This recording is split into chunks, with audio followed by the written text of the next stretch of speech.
Alors le principe des cocottes, c'est d'arriver un peu à étouffer nos notes, c'est-à-dire ça.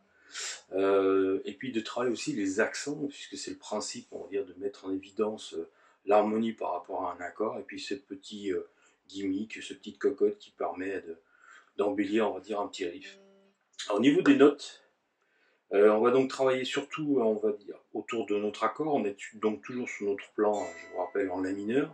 Donc l'harmonie, on va dire, du La mineur, c'est donc La Do Mi pour la triade de base, hein, donc une tonique, La, une tierce mineure en Do, un Mi, donc pour la quinte juste, et éventuellement, on va dire une septième mineure, en partant du principe qu'on est sur un La mineur septième. Donc une septième mineure, donc on ira chercher avec le premier doigt ici, le Sol, on va dire, donc La mineur avec la septième ici.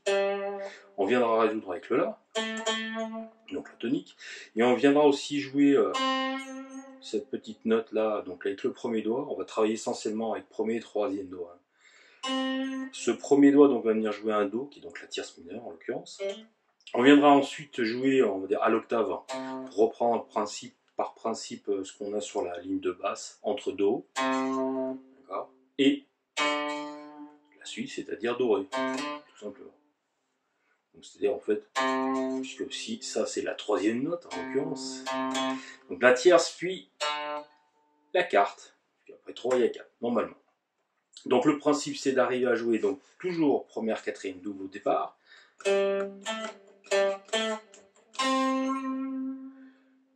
Première, quatrième double, vers le haut, la quatrième double. On va jouer la croche à contre-temps sur le deuxième temps, c'est-à-dire sur le Sol, et résoudre sur la quatrième note, enfin le quatrième temps. Et on viendra faire un petit vibré naturel pour garder un peu de sustain sur la note, rajouter ce petit son là. Voilà. Donc avec la première, quatrième double, demi-soupir croche et le ton.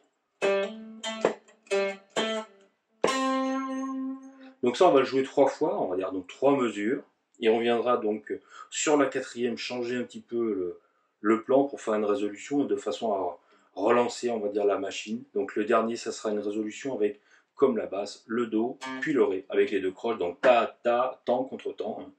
Ta, ta, ta, pam.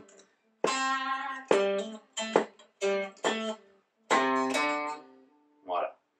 Alors on peut aussi rajouter un petit peu plus de choses, on va dire petit à petit, donc on va changer un petit peu la formule, c'est-à-dire jouer une syncopette, comme on dit, c'est-à-dire la première, la deuxième, donc une croche, deuxième, double croche un peu plus long, et revenir jouer donc la quatrième. Donc on va jouer vers le bas.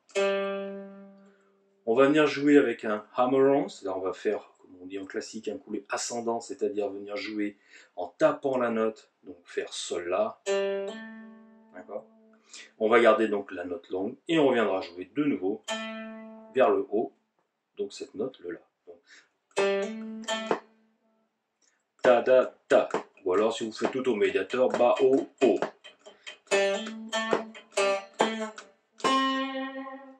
Donc voilà. Ce qui nous permettra d'avoir un petit peu un son un peu différent. Donc évidemment, petit à petit, une fois que vous serez à l'aise avec ça, vous pourrez rajouter donc toutes les petites choses, donc les ghost notes qu'on n'entend pas, le fait de garder ça, le principe aussi de garder un peu de vibrato sur vos doigts, de garder un petit peu ce genre de choses.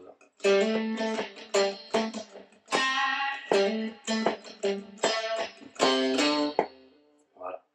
Et si vous avez fait attention, j'ai des sons différents tout simplement parce que je gère aussi la partie avec la paume sur mes cordes entre le principe de jouer, on va dire un peu muté, on va dire palm muting, d'accord, et le principe lorsque je veux un peu plus d'accent, ben je relève un peu ma paume pour laisser un peu plus de son au niveau de mon jeu, on va dire par rapport à ma main gauche. Donc voilà, donc je vous refais ça. Alors évidemment, vous aurez en incrustation la partie tablature et notes, hein, pour comprendre un petit peu pour ceux qui n'ont pas envie de relever en fait la partie que je joue au niveau des doigts. Rappelez-vous simplement que ça reste essentiellement sur le premier, troisième doigt à chaque fois, d'accord, pour que ça soit, on va dire, ça reste simple. Normalement, c'est les doigts les plus faciles à mettre en place. Hein. Donc 1, 2, 3, 4 et...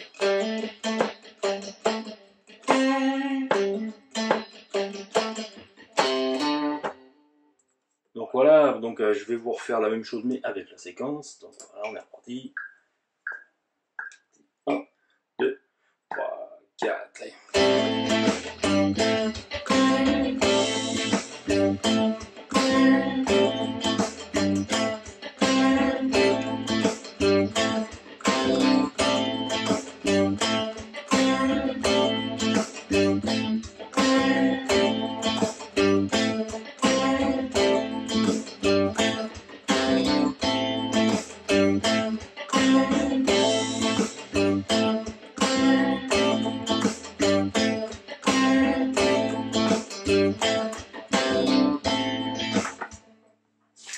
Voilà, etc. Vous aurez évidemment les deux séquences donc sur YouTube, puisque on va dire aujourd'hui je me permets de faire ça.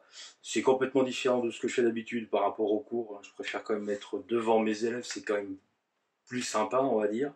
Donc voilà, donc ça permet en fait déjà même pour moi de travailler certaines choses, remettre à plat, on va dire, ce que j'ai dans la tête, etc. Donc voilà, j'espère que vous appréciez un peu le petit tuto que je fais. Je vais essayer d'en faire d'autres évidemment, aussi bien sur l'acoustique, etc. Donc voilà, puis évidemment, n'ayez pas peur de laisser des commentaires, comme pour ceux qui ont l'habitude de regarder souvent des chaînes YouTube. Donc c'est un peu nouveau pour moi, donc voilà. Merci beaucoup. À bientôt.